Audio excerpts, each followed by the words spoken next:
आचार्य हैं वो अपना आके अपना उपदेश देंगे यहाँ पे जनता के बीच में जो उनको देना है। इसमें हमें नहीं लगता कि इस तरह से कोई किसी में विद्वेष पैदा होता है। आए अपना अपना वो अपना कार्य करते हैं, सब लोग अपने अपने कार्य करने के लिए उन्मुक्त हैं। चलिए तो हमको याद करेगा जब दूध पिएगा। कार्यक्रम राजस्थान, पंजाब इन सब जगहों पे हुआ करता था, लेकिन अब इस तरह के कार्यक्रम बिहार में हो रहे हैं। इसका मतलब है कि बिहार में भी लोगों का जागरूकता बढ़ रही है। जागरूकता तो बिहार के लोग जागरूक तो है ही हैं। अशुभ के प्रति उनका प्रेम जग रहा है। माता और पिता के अलावा कोई ऐसी ताकत नहीं है जो धरती पर पिता को आदर करेगा, दुनिया में पूरा खुशहाल रहेगा। वो कभी तो गोपाल पांडे जी के द्वारा जिस तरह का आयोजन किया गया अपने आप में काफ़ी अद्भुत और भव्य रहा। घोड़सवारी का जिस तरह का बहुत सारे शौकीन लोग हम देख रहे हैं, दूर दराज से बहुत सारे लोग आए हैं, बहुत सारे अदर स्टेट से भी आए हैं। कुछ यहाँ माननीय लोग हैं जो मुख्य अतिथि के तौर पे आए हुए हैं। इन लोगों से जानना चाहेंगे क्या कहेंगे सर, कैसा रहा जिस तरह का आयोजन रहा, कैसा आपको महसूस हुआ? क्या देखिए, इस तरह का आयोजन बिहार में मैं पहली बार देखा हूँ। मतलब होता तो रहा है हमेशा से कई जगह पर, लेकिन बिहार में पहली बार आने का अवसर मिला है।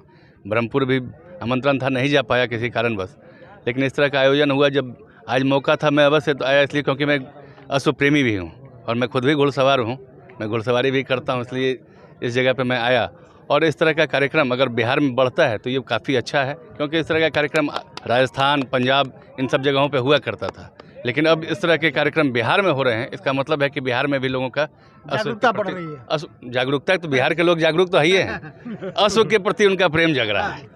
अश्व के प्रति प्रेम बढ़ रहा है। बिल्कुल देखिए, माननीय मंत्री जी हैं, मैं आपको बताऊं कि गोपाल पांडे जी हैं और गोपाल पांडे जी अपने पिताजी के पुण्यतिथि पर, हालांकि घोड़ा भी शायद अपने दाग के छोड़ा है। छोड़े हैं, जो घोड़ा भी फिल्म में आया था। हाँ। अपने पिताजी के नाम पे घोड़ा और एक गाय के बच्चा साथ 2 ठो छोड़े हैं। गाय, अच्छा, यहाँ प्रथम पुरस्कार गाय और बछड़ा देने के पीछे उद्देश्य, हाँ, गाय और बाछी देने के पीछे उद्देश्य क्या था? क्योंकि तमाम चीज़ें हम देखे हैं पुरस्कार में, मंत्री जी भी यहाँ पे हैं, बहुत सारी चीज़ें, लेकिन गाय और बाछी आपने दिया, क्या उद्देश्य, इसके पीछे क्या? हमारा ये उद्देश्य था कि जो घोड़ा यहाँ प्रथम करेगा तो बहुत काफ़ी प्रयास से पहला 4 बार दौड़ा, इसके बाद 5 बार दौड़ने के बाद वो गाय पुरस्कार लिया, तो कम से कम गाय के दूध पी करके और उसका मनोबल बढ़ेगा कि अगला बार फिर फर्स्ट करेगा, फिर फर्स्ट प्राइज ले जा। क्या बात है। देखिए, एक आगे की सोच रख के पांडे जी ने गाय और बाछी का एक प्रथम पुरस्कार रखा। प्रथम पुरस्कार में कोई चांदी रखता है, कोई पैसा रखता है, कोई बाइक रखता है, इन्होंने गाय रखा है, क्योंकि वो हमेशा इसका जो सिस्टम है वो चलता रहे। चलिए तो हमको याद करेगा जब दूध पिएगा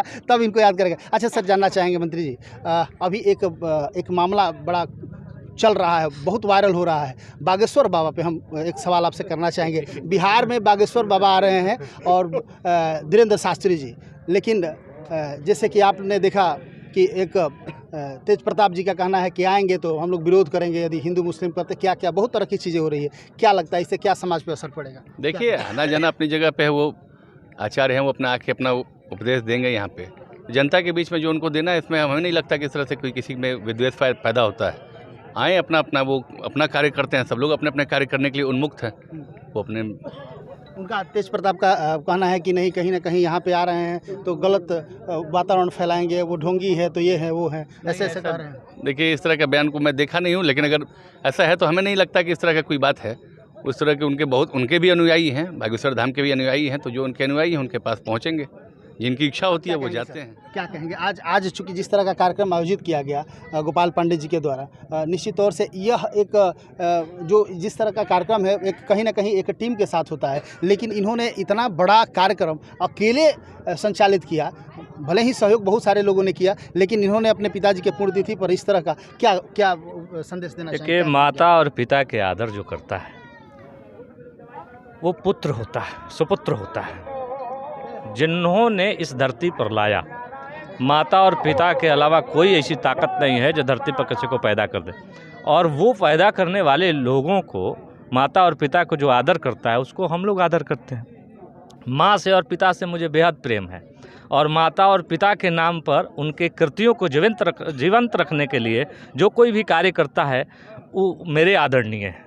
इसलिए गोपाल बाबा आदरणीय है, इसलिए हम आए हैं यहाँ उनको हौसला बढ़ाने के लिए और संदेश देने के लिए, दुनिया में संदेश देने के लिए आए हैं। जो माता और पिता को आदर करेगा दुनिया में पूरा खुशहाल रहेगा, वो कभी निराश नहीं होगा। यही संदेश देने आए हैं। जो माता पिता का आदर सम्मान करेगा उनके नामों पर ऐसे कार्यक्रम करेगा, उनके साथ हम लोगों का भी आशीर्वाद है और सहयोग है। चलिए, बहुत बहुत धन्यवाद। तो आप देख रहे थे लगातार इस तरह के माहौल जिस तरह के बने हुए हैं, आप देख रहे हैं जो भी इनके मुख्य अतिथि आए हुए हैं, इन लोगों ने जिस तरह उनको भाई बधाई दिया, अपने आप में काफ़ी तारीफ़ काबिल है।